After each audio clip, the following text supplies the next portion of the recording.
देख रहे हैं सक्षम भारत टीवी। दिया गया है चिटनी सेंटर के विश्वस्त आदरणीय विलास काळे जी से मैं विनती करता हूँ कि वे इस आयोजन के बारे में आपसे गुफ्तगू करेंगे। आदरणीय विलास काळे जी। नमस्कार।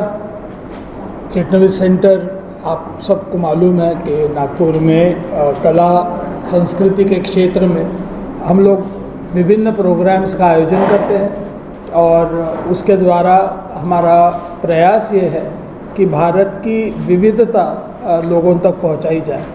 तो इस वर्ष हम लोगों ने ये तय किया है कि अपने देश के जो कल्चरल कैपिटल्स हैं, जहाँ पे संस्कृति का बहुत अच्छे तरीके से विस्तार हुआ है, उन्होंने कुछ इस देश को यूनिक कंट्रीब्यूशन दिया है, ऐसे जगहों का यहाँ पर हम फेस्टिवल आयोजन करें, उत्सव आयोजन करें। तो हमारा सबसे पहला उत्सव है बंगाल उत्सव। बंगाल अपने को मालूम है कि कला, संगीत, विचार, painting, political leadership, intellectual leadership, इस सब में अग्रसर रीजन रहा है। तो हम लोगों ने ये 2 दिन का 22 और 23 तारीख को फेस्टिवल ऑफ बंगाल इसका ऑर्गेनाइजिंग किया है। और इस फेस्टिवल के बारे में डिटेल में वैसे आपको हैंडआउट में दिया है, पर संक्षिप्त में बताना चाहूँगा कि 2 दिन में भरपूर कल्चरल प्रोग्राम्स हैं। शाम को 6:30 बजे से कल्चरल प्रोग्राम शुरू होंगे और दोनों दिन कल्चरल प्रोग्राम में पहले दिन में हम बंगाल का संगीत, ओरिजिनल बंगाली संगीत जो हिंदी फिल्म्स में लाया गया, इसका प्रेजेंटेशन है। उसके बाद में शांति निकेतन के बसंत उत्सव के जो डांसेस होते हैं स्पेशल, वो उसका आयोजन है। फिर माँ मुझे टागोर बना दे, ये एक एकांकिका है जो लकी गुप्ता कलाकार है कलकत्ता के, वो आकर यहाँ पे प्रस्तुत करेंगे। और भटियाली सिंगिंग जो है, इसका अभी आधुनिक रूप, यानी भटियाली ओरिजिनल है पर उसका आधुनिक रूप जो प्रेजेंट करते हैं वो तीर्थ भट्टाचार्य जी करके बड़े प्रसिद्ध कलकत्ता के म्यूजिशियन हैं और उनका वो कार्यक्रम रहेगा। 23 मार्च को संडे को भोला घोष अपने नागपुर के ही हैं और उनका म्यूजिकल प्रेजेंटेशन है। उसके बाद में सितार बनाबस, ये कठपुतली का शो, स्पेशली बंगाली कठपुतलियों का शो, ये वहाँ से हम लोगों ने आमंत्रित किया। गौतम हलदार जी हैं, वो ये प्रस्तुत करेंगे। फिर उसके बाद में audio drama and words drama, ये नागपुर बंगाल एसोसिएशन के लोग इसको प्रस्तुत कर रहे हैं। नीना साहा, आनंद सिन्हा और राजा मुखर्जी, ये अपने नागपुर के ही हैं और ये प्रेजेंट करेंगे। और उसके बाद में जो सर्व प्रसिद्ध और बहुत ही सुंदर मधुर बाउल सिंगिंग जो होता है, वो बाउल सिंगिंग का कार्तिक दास बाउल करके बहुत प्रसिद्ध नाम है, ये खास कलकत्ता से आए हैं और ये प्रस्तुत करेंगे। और इसके साथ में ही वहाँ पे करीब 10-12 स्टॉल्स लगे हैं जो कलकत्ता से आ रहे हैं। वहाँ की विविध आर्ट, आर्टिफैक्ट्स, फैब्रिक्स, साड़ियाँ, उनका खास शोला वर्क और बाकी सब हैंडीक्राफ्ट्स वगैरह, ये सब का यहाँ पे एग्जीबिशन एंड सेल रहेगा।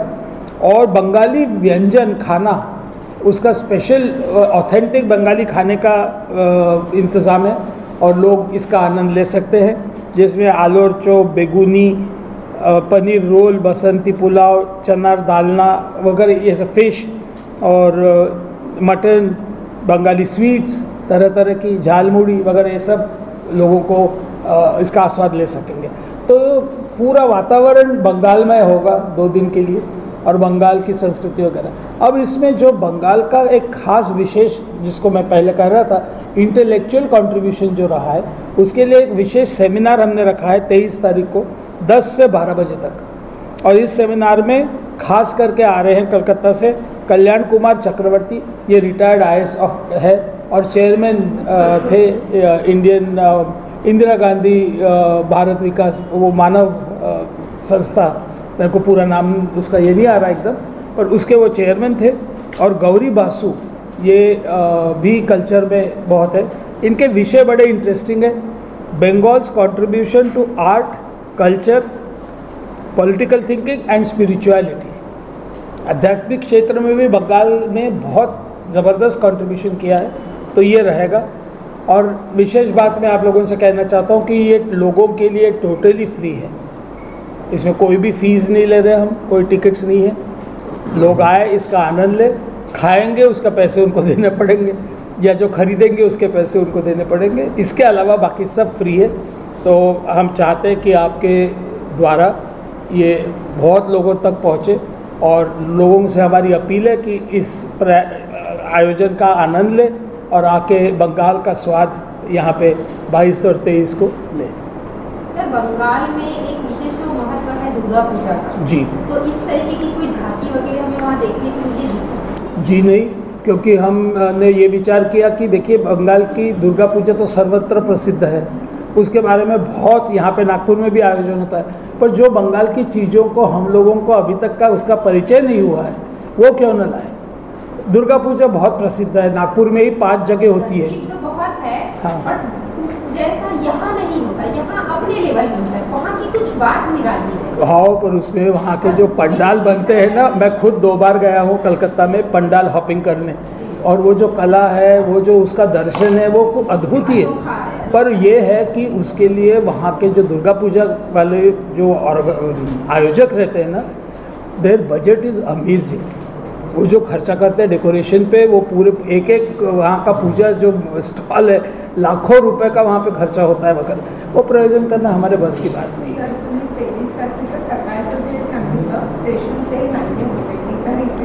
हो करतो, त्याच्यापैकी पहिलं बंगाल घेतो आहे, वर्षभरामध्ये अजून बाकीचे करू ना। आता जर आपल्या नागपूरला काय होतं, उन्हाळा असल्यामुळे थोडंसं त्याचाही विचार करावा लागतो, नाही तर आमचं बनारसचं सगळं प्लॅनिंग झालेलं आहे। Second festival will be Banaras उत्सव, मग गुजरात, राजस्थान, मैसूर असे तऱ्हेतऱ्हेच्या रिजन्सचे। महाराष्ट्र आपण महाराष्ट्रातच राहतो ना, तर इथला उत्सव काय वेगळा करायचा, आपल्याला सगळ्यांनाच माहिती आहे। पण प्रयास काय तुम्ही समजून घ्या की नागपूरला ज्या गोष्टी इथे उपलब्ध नाही आहेत त्या आणण्याचा चिटणवीस सेंटरचा प्रयास आहे, आणि याच्यासाठी भरपूर मेहनत करावी लागते, कारण त्या लोकांशी संपर्क करा, त्या लोकांना कन्व्हिन्स करा की इकडे या रे बुवा, तुमचे स्टॉल लावा, आम्ही तुम्हाला गॅरंटी देतो की याचे 13 आहेत ना, 12 हँडीक्राफ्ट वगैरे, म्हणजे साड्या, हँडीक्राफ्ट, बंगालची कला सगळे कलकत्त्याचे येणार आहेत, ते 12 स्टॉल्स आहेत, आणि खानपानचे 7 फूड स्टॉल्स।